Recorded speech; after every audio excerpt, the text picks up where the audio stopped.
Hello बच्चों, कैसे हैं बेटा आप सब।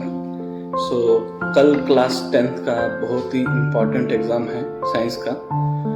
एग्ज़ाम के लिए सभी बच्चों को ऑल द बेस्ट।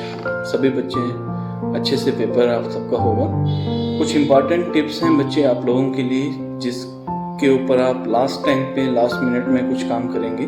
कुछ इम्पोर्टेंट चीज़ें हैं जो एक बार आप पढ़ के प्लीज़ चले जाइएगा, आपका एग्ज़ाम बहुत अच्छा हो जाएगा।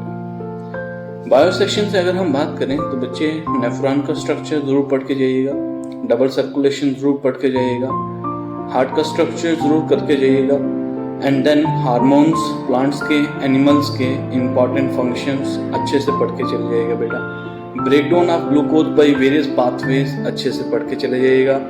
देन कंट्रोल एंड कोऑर्डिनेशन में से रिफ्लेक्स आर्क, उसकी डायग्राम, उसका पाथवे अच्छे से पढ़ के चले जाइएगा बेटा।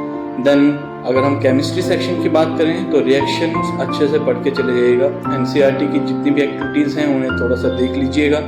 देन आफ्टर सोप्स का क्लींजिंग एक्शन जो है उसको अच्छे से पढ़ के चले जाइएगा। बेकिंग पाउडर, वॉशिंग सोडा, उनकी फॉर्मेशन एंड देन एप्लीकेशंस अच्छे से पढ़ के चले जाइएगा। प्लास्टर ऑफ पेरिस में से एक क्वेश्चन आपको डेफिनेटली देखने को मिलेगा, इन चीज़ों का आप थोड़ा सा ध्यान रखें। And then carbon and compounds में आइसोमेरिज्म वाला टॉपिक अच्छे से पढ़ के जाइएगा। देन आइसोमेरिज्म में ब्यूटेन के आइसोमेरिक स्ट्रक्चर्स पढ़ के जाइएगा, थोड़ी सी प्रैक्टिस कर लीजिएगा।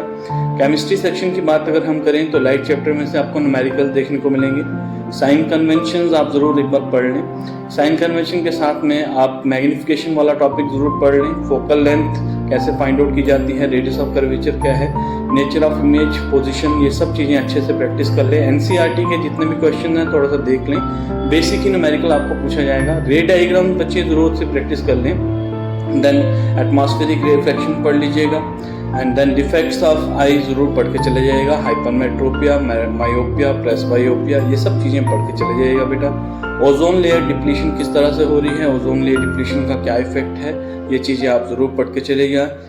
इकोसिस्टम में इंपॉर्टेंट आपके पास टाइप्स ऑफ इकोसिस्टम पढ़ के चले जाइएगा। इकोलॉजिकल पिरामिड्स अच्छे से पढ़ के जाएगा। देन मोस्ट इंपॉर्टेंट 1 मार्क्स के क्वेश्चन में आपको 10% लॉ जरूर देखने को मिल सकता है। तो ये लास्ट टाइम के कुछ इंपॉर्टेंट टिप्स थे बच्चे, ये सब चीज़ें इंपॉर्टेंट पॉइंट्स आप पढ़ के चले जाइएगा। Hope for the best, all the very best. आप सब बच्चों का एग्जाम बहुत अच्छा हो। Thank you so